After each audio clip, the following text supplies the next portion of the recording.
Bonjour à tous, alors aujourd'hui samedi 28 février, petit courrier. Alors non, c'est pas un unboxing de iPhone 11, c'est un courrier du semi-marathon Harmonie Mutuelle de Paris qui me dit qu'en raison du coronavirus, tout est annulé. Ok, la préparation, scène suivante. Alors quelques recueils d'informations à chaud ont été relevés par Le Parisien, comme tout simplement Stéphane qui nous dit d'accord, c'est à 15 h le samedi qu'on s'en aperçoit, vous ne pensez pas qu'on aurait pu prendre ces décisions avant que tout le monde débarque à Paris? On comprend le report, mais pourquoi attendre le dernier moment pour nous le dire? Alors oui, effectivement, prendre une décision aussi tardive le samedi sur les coups de 15 h, alors que le pays est passé en phase 2 depuis le vendredi soir et que depuis au moins une semaine, la propagation de l'épidémie, voire même de la pandémie, on parle actuellement, était prévisible. Donc il y a matière à débat sur cette information. Vous prenez cette décision qui a été prise 24 heures avant, moins de 24 heures avant le départ? Oui et un peu non, parce que ils étaient déjà au courant des conséquences et au final de nous donner une réponse aussi tardive, c'est un peu décourageant. Donc ouais, ça nous fait un peu mal au cœur, surtout qu'on a fait des kilomètres pour venir. On se déplace du Mans, donc je pense à tous les gens qui sont déplacés encore plus loin que nous.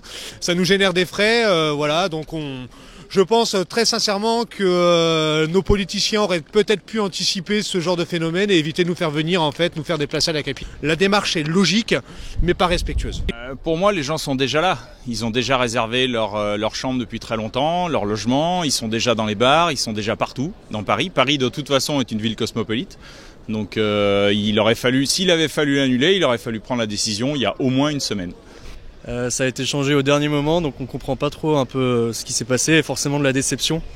Nous on a appris ça avec Hugues dans le bus pour venir à Paris justement. Donc, Vous espérez quoi par rapport à ce qui vient de se passer aujourd'hui? Alors ça serait déjà bien que ce soit reporté parce que nous on était motivés par faire ce semi-marathon.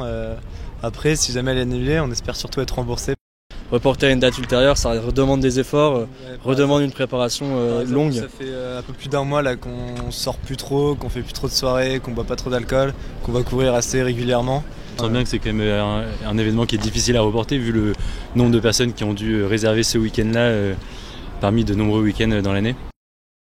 Alors pour sa défense, le semi-marathon indique que l'épreuve n'est pas annulée mais reportée. Alors forcément, ça pose quelques interrogations, comme Alex, venu d'Alsace, qui nous dit il n'y aura aucune autre date possible, on nous dit ça pour ne pas nous rembourser, c'est tout.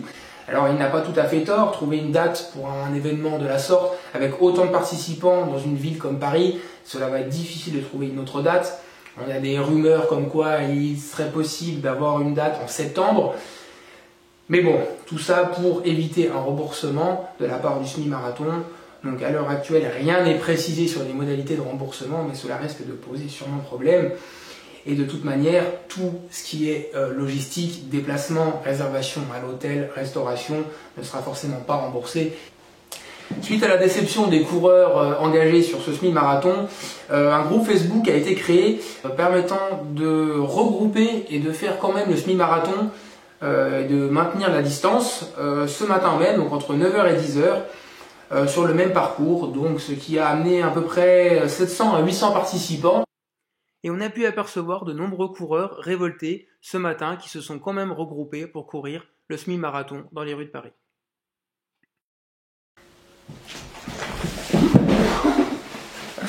Bon, désolé. Petit problème.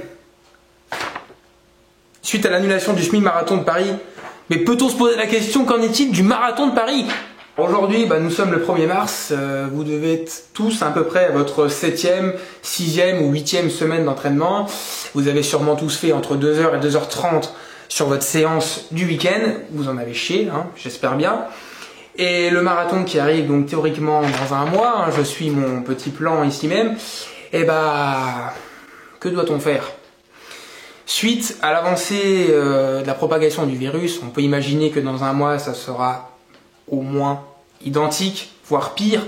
Le marathon risque forcément d'être annulé. C'est la question qui se pose. Alors que faire? Que faire? Continuer son plan? Arrêter tout simplement la préparation? Chercher un autre marathon? Plusieurs possibilités s'offrent à nous. Première option possible, suite au bad buzz de l'annulation du semi-marathon, on peut imaginer que les autorités prendront une décision beaucoup plus précoce pour le marathon de Paris si annulation il devait y avoir. Donc ensuite, deuxième option, le mieux je pense selon moi serait de continuer son plan. Sait-on jamais si le marathon a bien lieu, au moins le plan aura été déroulé comme il le faut. Si jamais vous arrêtez votre entraînement, vous fermez des portes à un éventuel autre marathon qui pourrait être une solution de repli. Aller sur un marathon dans une région peut-être plus proche, dans un endroit où il y a beaucoup moins de monde et où la course ne risque pas d'être annulée. Il ne nous reste donc plus qu'à suivre l'événement et l'actualité du marathon de Paris en espérant que la course ait bien lieu et en attendant, continuez à bien vous entraîner sur les 5 dernières semaines qui nous restent.